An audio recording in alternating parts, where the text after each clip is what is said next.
Très chers téléspectateurs, très ravi de vous savoir nombreux devant vos postes téléviseurs pour suivre votre émission 1000 écoles. 1000 écoles, vous voyez que les émissions où tout ça, la promotion de l'école, centre de formation, art et métier. Dans le cadre, il y a métier, tout se déplacer quand même pour faire valoir métier moro awa.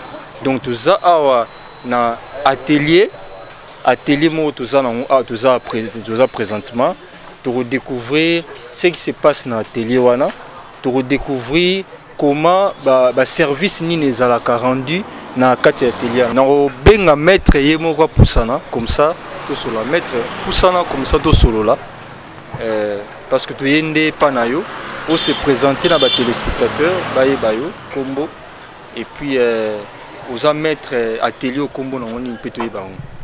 Ok, merci pour la présence Nabino et pour Nabiso. Comme on a Joseph Nombe.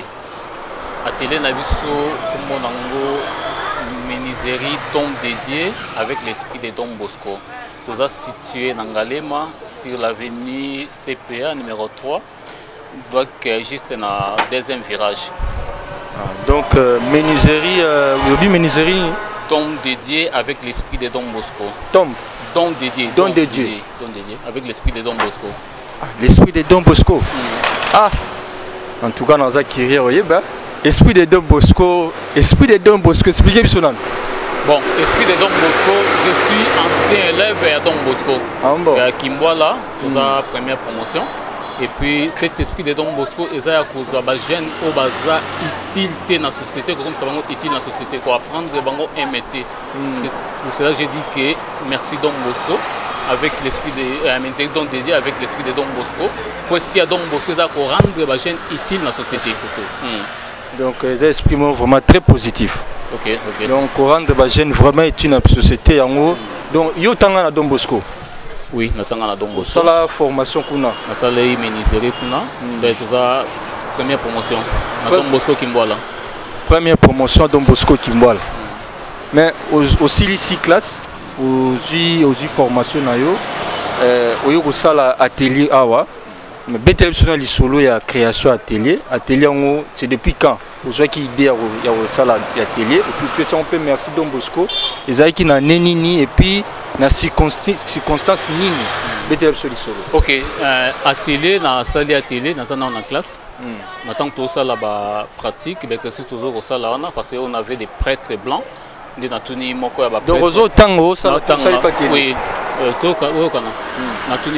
prêtre, est-ce que na niveau tout ça, tu peux créer atelier na cité, pourquoi pas?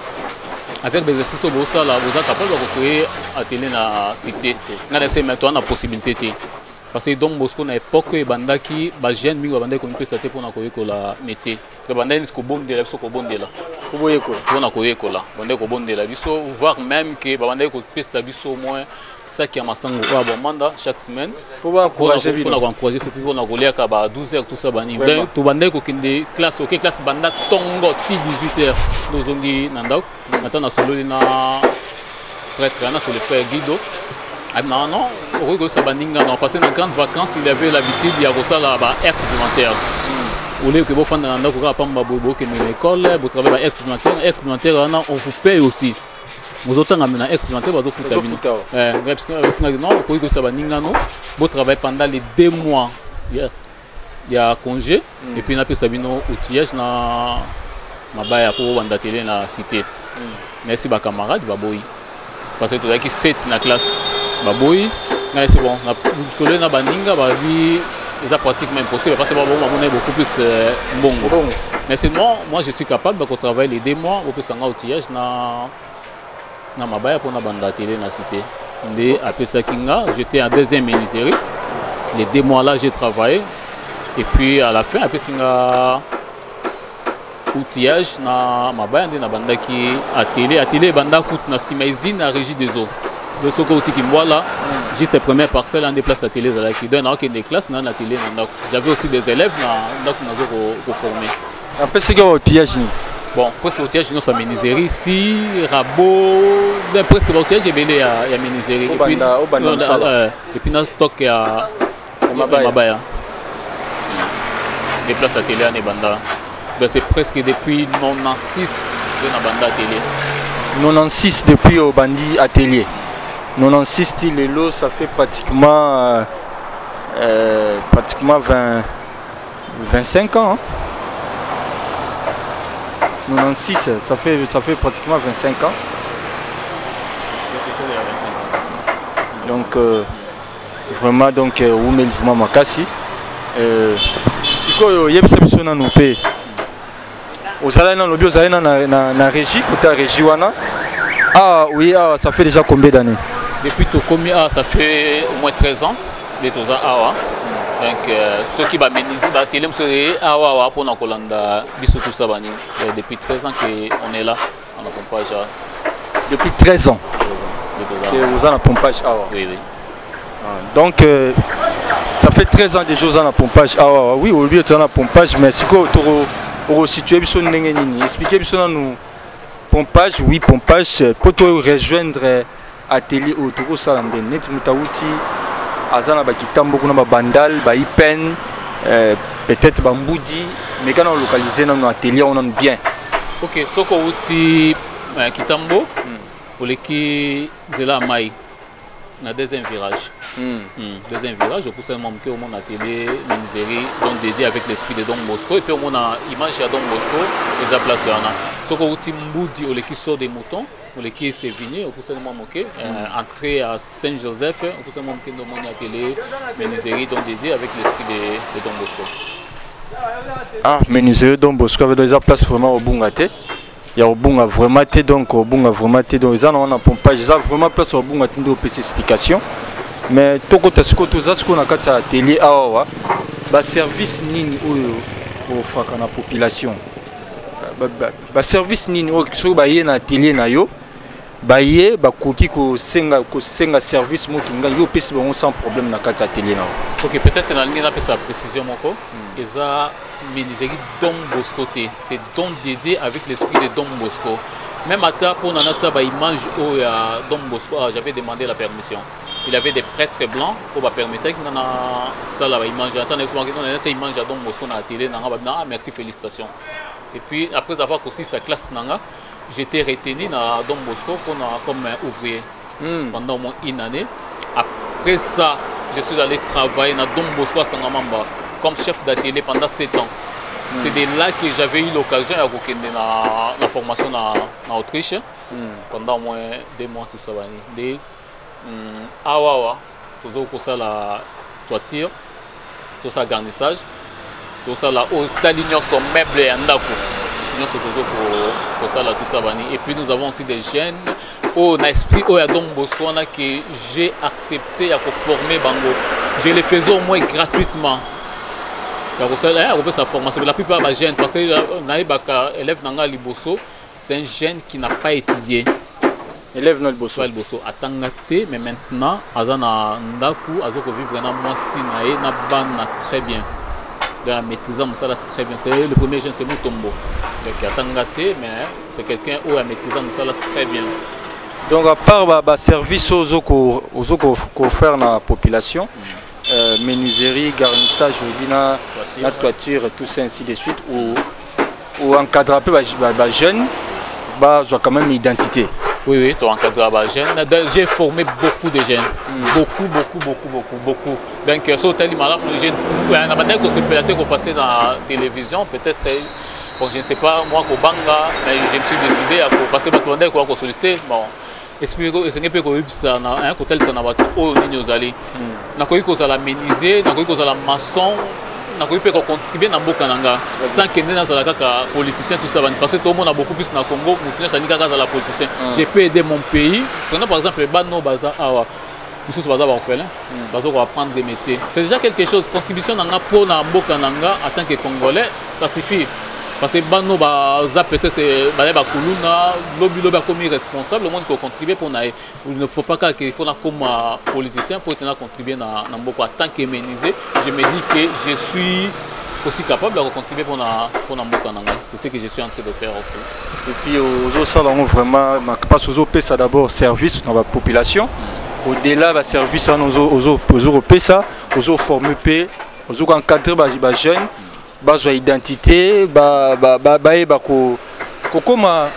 ko se prendre en charge bango moko c'est vraiment très important babiloko wana yango vraiment mis l'école nde baza nango pour ça encadrement à jeunesse c'est vraiment très important parce que nous uti olobana bato nyonso bakoma bapoliticien te et puis il faut pas aussi se sous-estimer parce que yo oza menuisier oza so mpe mécanicien oza so mpe na yo ozocontribue te c'est faux donc bino nde kutu ozocontribue kutu makasi kutu sans les savoir donc tolobi ke menuiserie esalamaka awa garnissa donc menuiserie wana eza spécialement tout wana badiférence wana entre menuiserie garnissage charpente expliquer dans nos populations la différence à service on exemple na menuiserie toza na hôtel bénisterie hôtel nous faisait le quoi meuble porte meuble à cuisine lit en étage des lits simples des garde-robes des armoires autour de ça hôtel garnissage dans la menuiserie nde babilo otangia nyonso na hôtel garnissage ce sont beaucoup plus de fauteuil autour de ça tout ça et puis charpente là c'est celui qui ndako on a besoin ba tolango et puis en dehors il y a charpente là aussi tout ça sur le plafond il y a passé un vrai menuisier moto aza formé en tant que menuisier aza capable de faire la charpente donc aza capable de faire charpentier tout ça mais je suis beaucoup plus menuisier ébéniste que j'étais formé pour ça au moins. Menuisier ébéniste. Ah, ébéniste. L'ébénisterie dans la carte de menuiserie. Tout ce que nous faisons comme art et tout ça. Il y a un ébéniste. Ah. Donc art, c'est-à-dire art on est art na carte na libaya. Na carte na libaya. Prenons par exemple aux Ibois, aux abrites, on peut s'en former tout ça. C'est dans l'ébénisterie, on peut s'en former tout ça bani. Les abrites, on peut s'en former, soit on peut s'en mettre ça, ou s'en armoire, ou décorant, tout ça. C'est ça. Oui. Ok. Mais bamusalo ça na pembe na ngana zo mona ba bende mora makasi awa na ebité ba machine eza su ezani.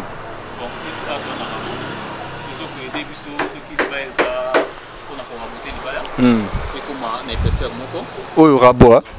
Ok.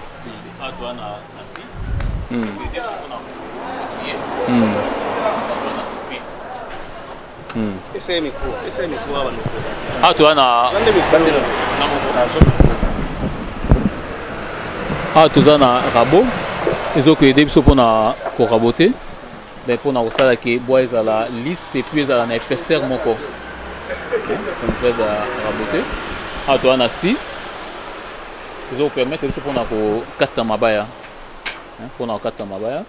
et puis kuna eza tupi ezopermettre biso mpona kosala badessin barenir bamolire et puis la forme oyo nyonso moto aza nango besoin mpona libaya tosala na tupi tosabani et puis kuna toza na mortaiseuse mpona kosala assemblage on a besoin ya kosala mortaise bamadusu nde yango tozokoutilize machine oyo kuna mortaiseuse.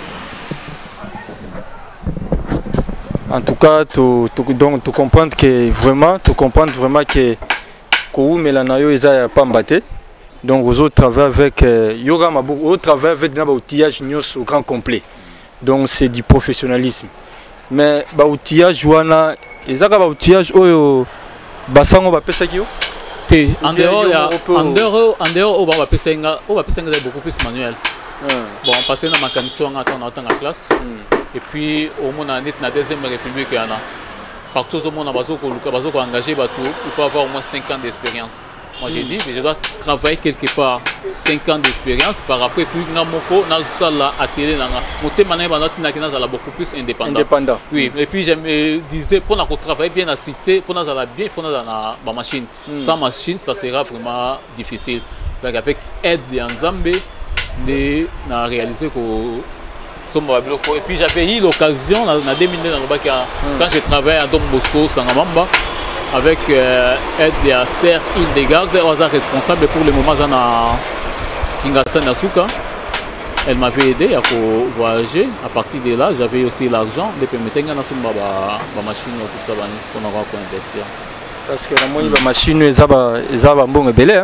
Oui, il y a un bon belé, mais ya makamsusu tant susu moso ça ba calcul et beto muto zo comprendre te bloko nazo ki en dernier ya Nzambe soko ça na projet et que confiant dans maboko Nzambe il va réaliser oh ya loba na Bible ça slogan te ça réalité hein soko se confier na e te fera grand à tout bout dans la famille moko za tinate te fera grand et puis j'ai dit beaucoup plus parce que nous les Congolais tous a beaucoup plus ba complexé. Oh. On est oui, beaucoup plus de complexé parce que nous pas ça la menuiserie à mon intérêt pour pas aux autres contribuer na banda ko ba ministre ils ont besoin de chaises, ils ont besoin des armoires, tout ça ils ont pendant ceux qui sont tous à politiciens ba qui nous ont pas pendant pas libanais. Non, il faut qu'il faut la peine à technicien parce que ce rose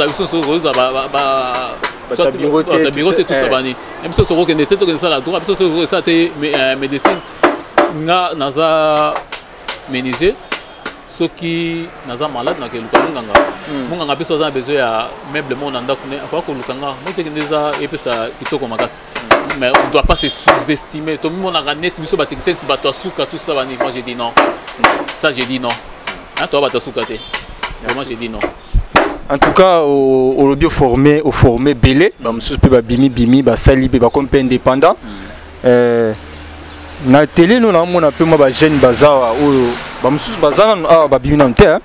Monsieur bazar nan ba bimi te o ba e sika parce que je préfère ya ko na spécialité ko garder ba tout et belé à tel espace ça ya moké o ayebi pour libérer to kene ndenge a kene ndenge mama des fois tant super beaucoup dans le marché moko ya mingi ko bengi bango ba renforcer équipe tout ça bané c'est ça au moins bazali au bazo pour apprendre neti par exemple les jeunes Patrick il y a outil intérieur a beaucoup plus pour yakal bosso à la stage des zongaki à silisi classe na sous pour travailler.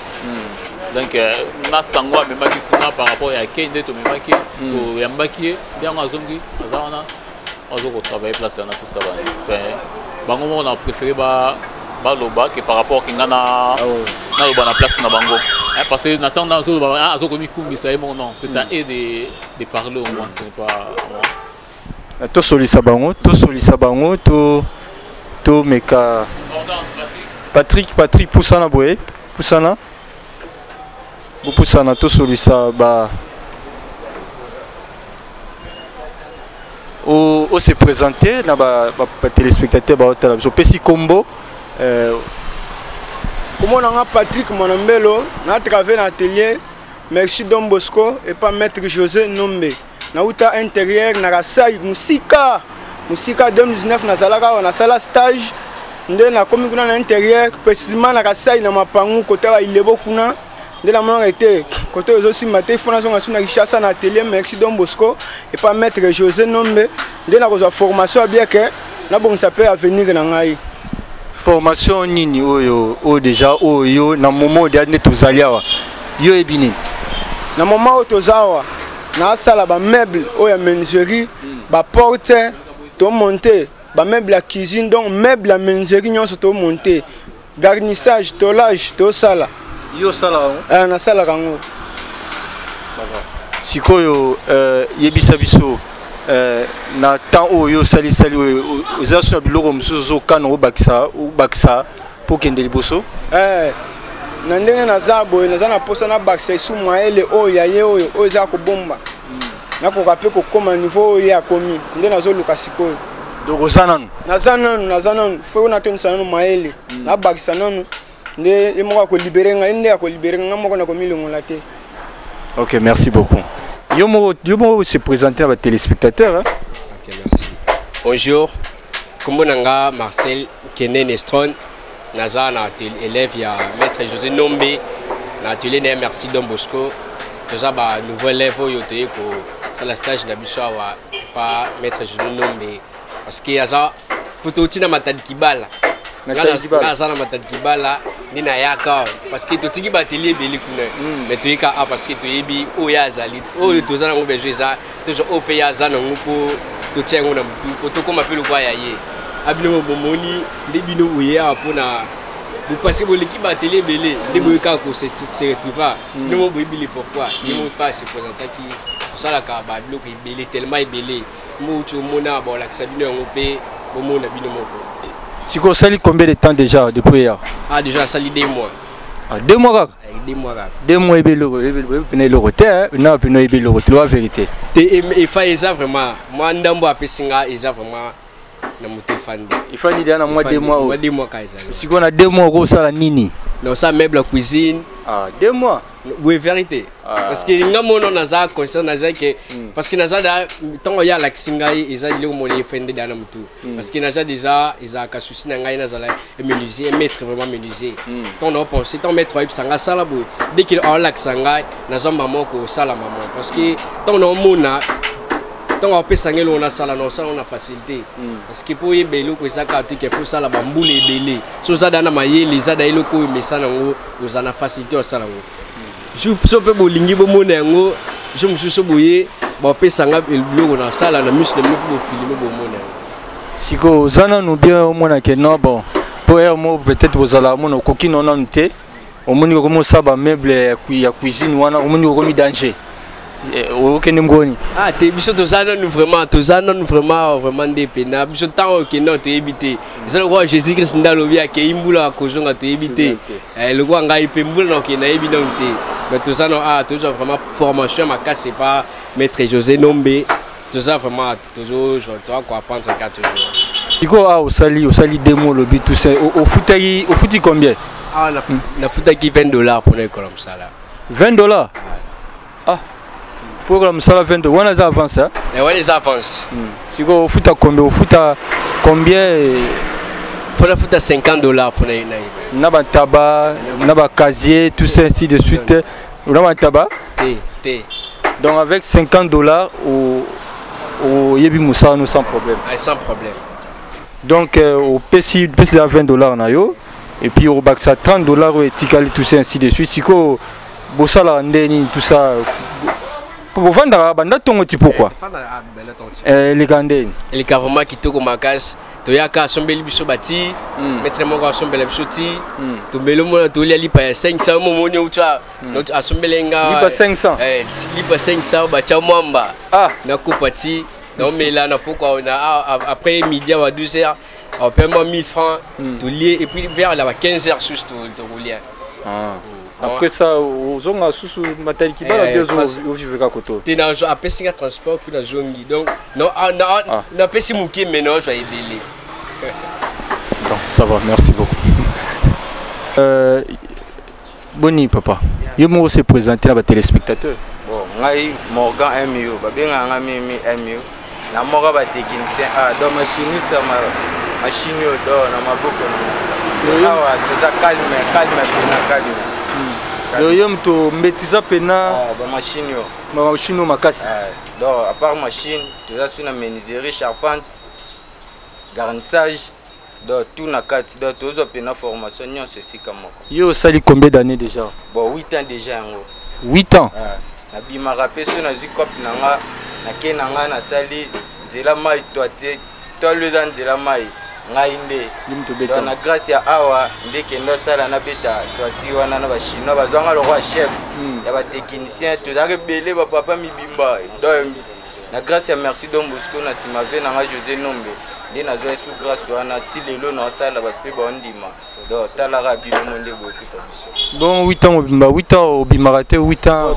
déjà maître mtabiso vanda na no bendeni mutabimaka soka bima bige place na ke ina landa lokola maître nanga obimate za ke na bimi lobi na ke na kitelengana ba ko mobenga suzu ba do to na bimi na bige na mutu abimi singa imo aza na kati ya sepero au futa combien bon ngabe na eloko te ata 100 fois te ata 100 fois te ata 100 fois te 100 fois te la futa eloko te na futa mais c'est aux ande quoi maître maître am tetelanga na muyaka bola mukaka donc maître ka zio kaka ba bina na formé petit ti lelo na za ata 100 fois te mais ngana kota na bugola balfa na futela pale na sima awa kaka ata 100 fois te waza posa uza base atelier munene ebani za référence waza posa ya eloko mukio banga te $100 te $200 te wa mukeza ya katoza formation pour lobby et debiso oyo zelo nini na oyo iza tri très mulu ya ba clostra ya ba clostra yango zobeta. OK. Maître Yomoro na solo na bana. Balobi ou bakoko ou balobi wana. Na habité commentaire ni ko sala. Vous allez le rebaksa sur ma bana balobi. Bon, yakobaki sa ekoki kozala. Parce que moi n'attends tout tangi na Don Bosco. Na lo bango ezotangi presque gratuit. Parce que ba pesa bino akolia. Et puis toute na famille moko eza ya se makas. Mais ba sango ba zumi ba pesa bino formation. Na lo bango toujours en presque gratuit. C'est pour ça que j'ai écrit que merci Don Bosco. J'ai écrit aussi merci SDB Salésien de Don Bosco et puis FMA fille des maris auxiliatrices. Déjà reconnaissance. Reconnaissance. Dans le cadre de reconnaissance. Ma beauté dans la famille où on a dit un jour je pouvais voyager dans l'Europe tout ça et puis dans Israël dans Israël nous sommes président de la République en 2016 tout ça mais grâce il y a ma sœur wana tout ça c'est pour ça que j'ai dit contribution c'est il y a quoi apprendre les jeunes dans métier mais il y a un souci dans notre pays un grand souci dans les jeunes. Nous avons formé différents jeunes dans les quartiers presque différents. Il y a beaucoup de choses. Nous allons sentir que banana bangonio c'est comme si tu perdre quoi jeunesse na biso hein. Tu perdre banana pour sentir maïde na mutu. Ezate makasi ya musala ezate peut-être qu'on a beaucoup bazo ko melaka na tout ça. On va expliquer mutu likambala na mbala ekotate. Il faut asseoir mutema munene pour nous supporter qu'on a la patience. Parce que moi, on a dit des Salésiens, on va former un peu de patience. Parce que je n'étais pas un élève facile comme ça. Je n'étais pas facile. Parce que on va faire exclusion un mois que n'a même pas na clôture à Don Bosco parce que j'étais pas facile. Mais j'ai dit bah comme on supporter oui, bah supporter moi si je dois, je suis obligé de supporter bah comme utile. Je suis maintenant utile dans la société. Tu comprends? Nous sommes utile dans ma famille. Ceux dans un motel bossé te bakoli ça soit du Kamboza, on va attendre tambi ba tout ça grâce à ces métiers. Et on va oh nous ça na misalo, bah c'est sous-estimé te.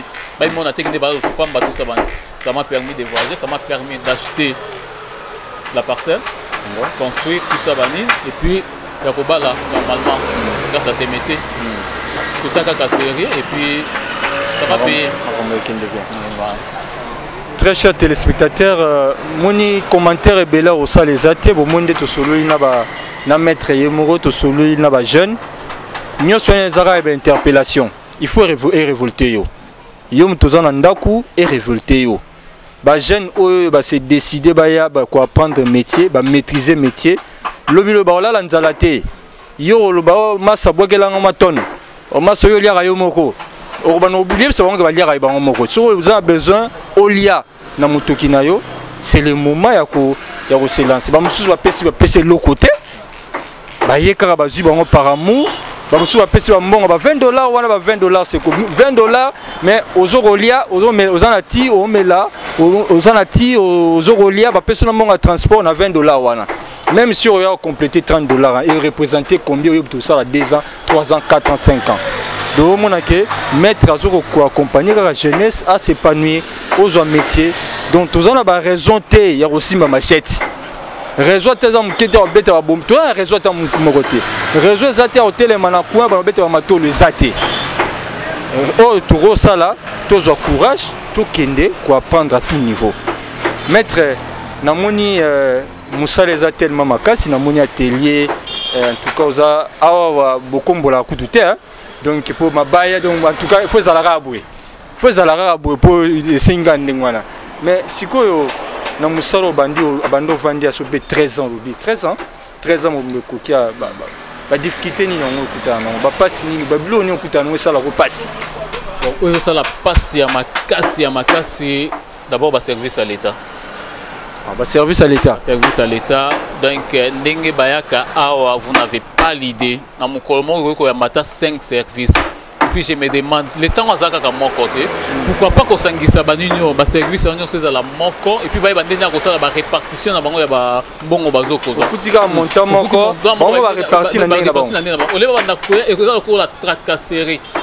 des fois tant sous nakanda ko répondre mabe on est impoli tout ça va passer tracasserie l'équipe macasse va service à l'état tout ça et puis la personne qui vient il est moraté prix et puis il commence à marchander ça que au marchander la place ça c'est normal vraiment l'état sur ces points là les a c'est ko aider personne donc l'euro par exemple il y a $10. Il y a l'État qui a pour ça $10, il y a $40. Si vous avez marchandé. Il y a mon corps qui est là. Il y a mon corps qui est là. Ah, je vois déjà que Mouta a ça, tout ça. Donc,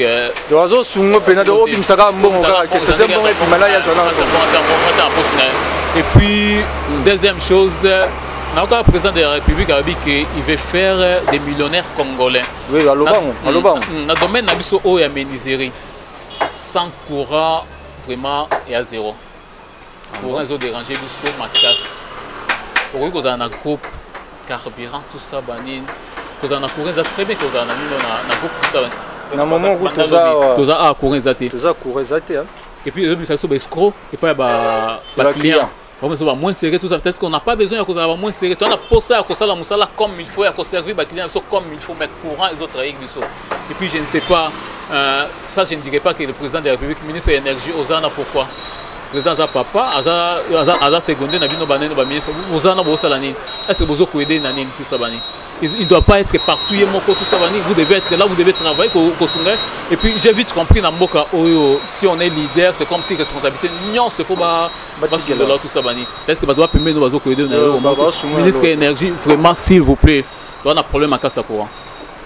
Dans un mois, tant que vous avez un courant, au moins 2 jours.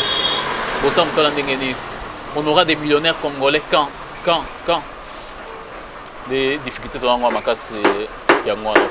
Donc tracasserie et puis problème à courant et zoko na ba client difficultés à tes problèmes à bon ba client congolais ha nous oiseaux ko imposer au prix au yaé hein azoka ko imposer au prix au yaé yo ko ça ba calcul na yo mais la personne qui vient t'impose ba prix na yé. Mais si on n'est pas souple on l'a dit ba prix na des fois on a difficulté tout ça bani. Et puis, difficulté entre nous les Congolais, j'ai vite compris que Tolinga n'a raté. Moi, je suis association, beaucoup de association. Et si vous avez des cadres qui beaucoup d'associations. Oui, on avait essayé. Qui sont surtout dans le pris dengue moko. Ah, il y a la machine, tout ça, il y a la machine. Attention qu'il y a une commande, à 4 la bâtiment, la machine. Mais pour devenir des de combien nous avons travaillé, non? Dengue moko, c'est tout ce qui sont pris ensemble. Ça va aussi nous aider tout ça. On est comme ça, va pris dans dengue. Tout ça, on sait vraiment qu'on s'est retrouvé. Mais on a habité toujours le cause en solo, il y a des difficultés. Binobo a makamo ma baya ngo sala randeni. Po ba msusu mona ba peso musala po ba bisenga pena tuna. Po mno yamba moko ba meniser ou représenter ba ngonyoso. Bon, pesi musala aussi ba mabaya moko boye na bité ba mabaya musu ezalara muta vandi kaka na kiti boye kiti pas même so peut 2 mois et boukani. Bon, ça c'est beaucoup plus au monde nabi par rapport à prix. Tu comprends? Muta na piaka. À proposer au prix. Il peut se prix assez. Atikenda kunelo comme côté. Parce qu'il y a d'autres personnes qui ont la conscience normalité. Pas éviter que na rosala musala o ya onde suna bimba. Que je suis obligé à poser la mabaya qui toko. Prenons par exemple ça, je demande pardon à Esika Loba, là où j'avais travaillé comme chef d'atelier pendant 7 ans. Donc j'ai fabriqué des lits jusqu'à présent. Donc avec le chef c'était à 97 que j'ai travaillé là-bas. Parce que j'avais utilisé du bon bois. Et puis jusque là, même attendez Nazar, Soko Edinga, oh non, même tout ça là encore ndengana. Tout ça là ndengana. Ceux qui tout ça dans bois de coffrage, et aussi dans des charges. Parce qu'avec des bois de coffrage, parce que ma beaucoup il y a beaucoup de bois de coffrage. Ah donc beaucoup de bois de coffrage. Parce que bois de coffrage c'est pour quoi? Construction tout ça bani. Et pour na côté na menuiserie. C'est comme tout au PC mon am kazo côté. Attention à ça en peinture. Na kata bois na ya na nyama. Vous comprenez? Après quelques temps, nyama ko banda ko ranger tout ça bani pouf, bandi ko final na logo la net ba papier moko boye il y a beaucoup plus parce que tu as besoin de difficulté et puis ba client mais dès que on va se faire ba soit là ce sont que des copeaux on va compresser tout ça bani na ba col mais tant on maille au moins ndenge kenda est-ce que nous avons du bois au ko ça là prenons par exemple mes parents li au jour ba na maternité ba ko dégager en gros après 30 ans attention on se met à $200 ba li akala wana blague hein 30 ans après 30 ans ne ba ko dégager li wana même à ta papa toujours utiliser c'est du bois rouge des lifaki des kambala tout ça il y a mabaya au salé dans meuble et ou meli nanda au bosani au somba les sous-souté peut-être que le bando ça kaka pour revernir kaka pour penser bah c'est lié au vernis ça reste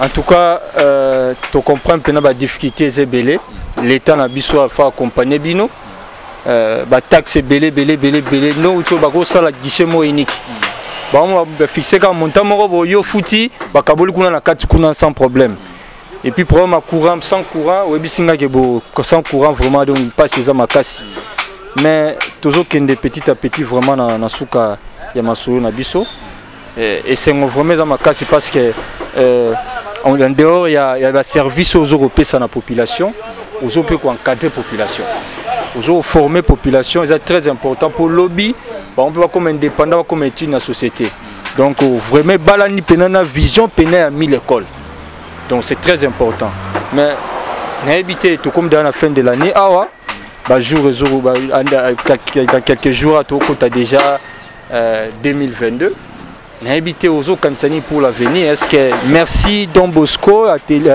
maison tout ça aux zones à projet au la service bien au créer n'habiter ni les autres tourner dans Mutuna bon peut-être avant à couper sa projet on a déploré ce problème encore na gouvernement na biso des fois la commande bazo couper sa peut-être na bapaya je ne suis pas contre bapaya wana nada contre bangote et puis na mouton na contre soit tribalisme na contre racisme et tout ça parce que si ceux qui m'ont aidé peut-être à cause de bloco ce sont pas des Congolais baza ba étranger tout ça bani ba denga pona yango mais c'est que ba peut couper ça biso valeur couper ça biso ba misala parce que on est capable de faire la misala ndenge bato bazo ko sala même maintenant ba entreprise wana ce sont toujours des Congolais qui travaillent ce sont toujours des Congolais prenons par exemple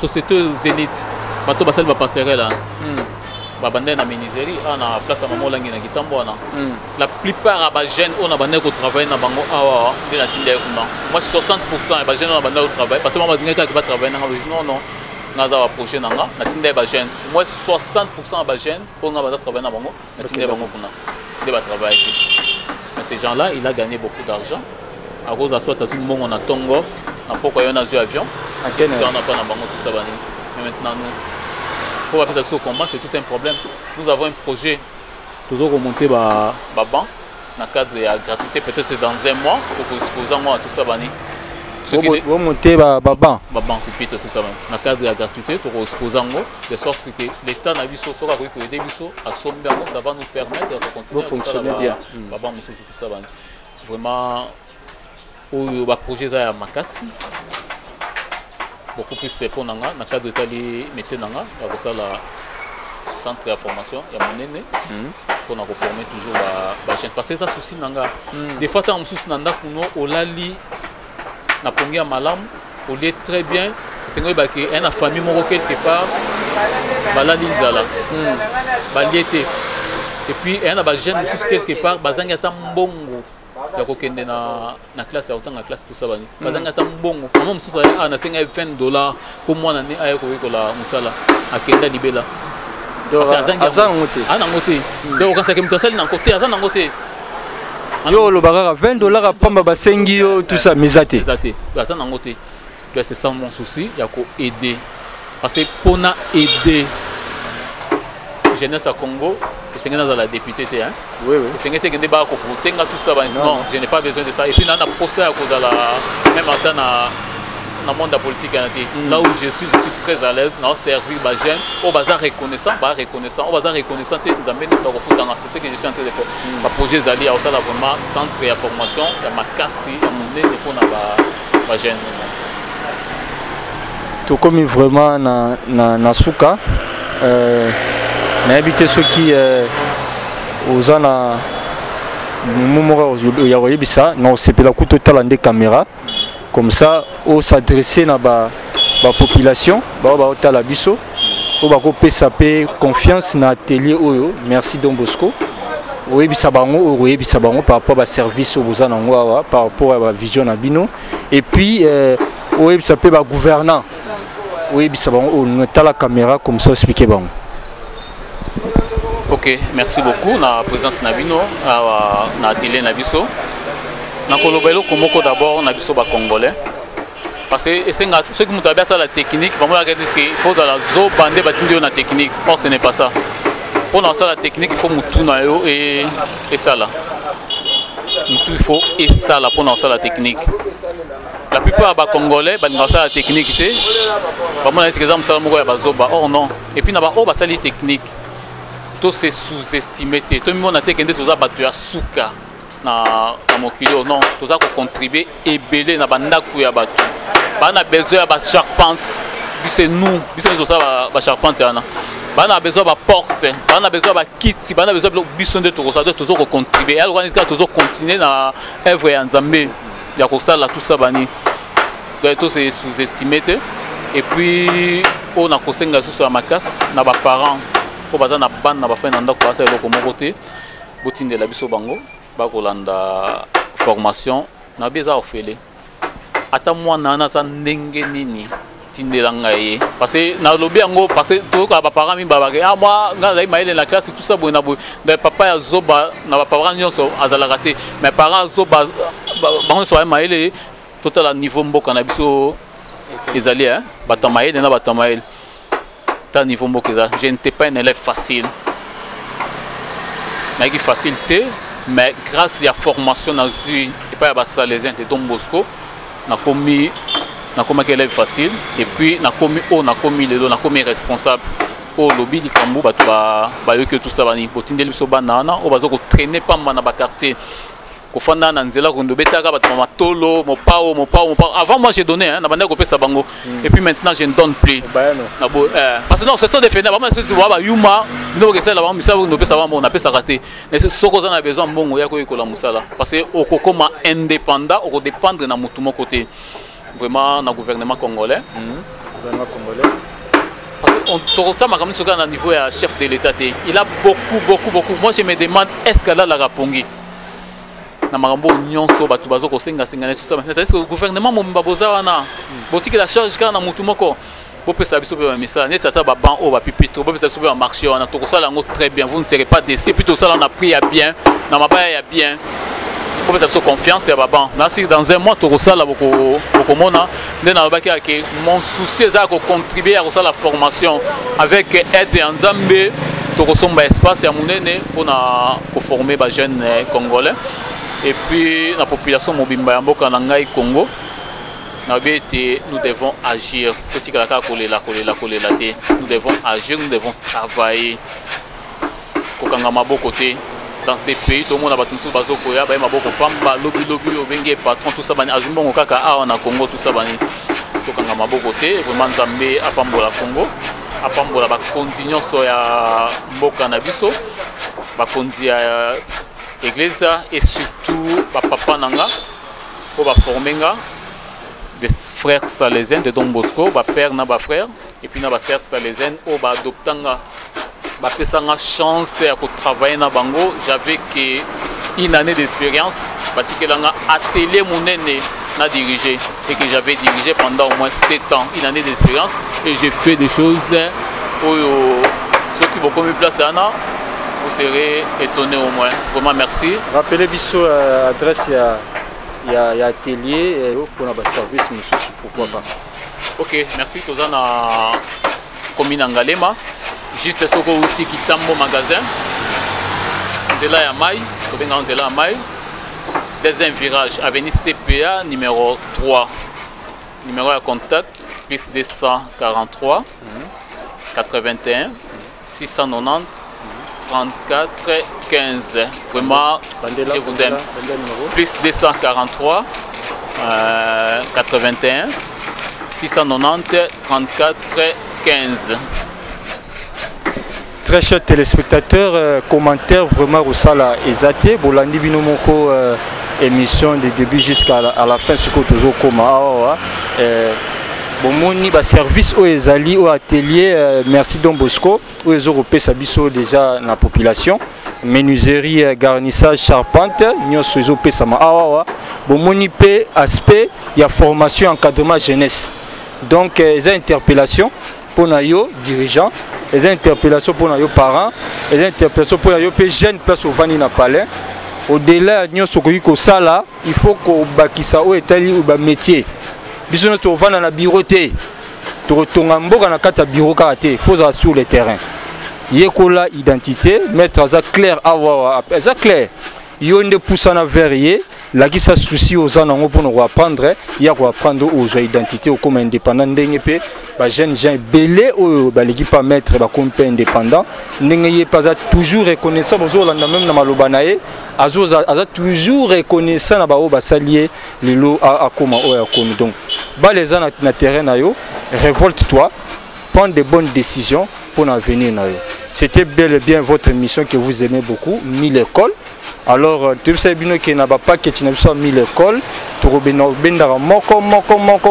les lots qui n'ont atelier à mettre un biseau responsable de l'atelier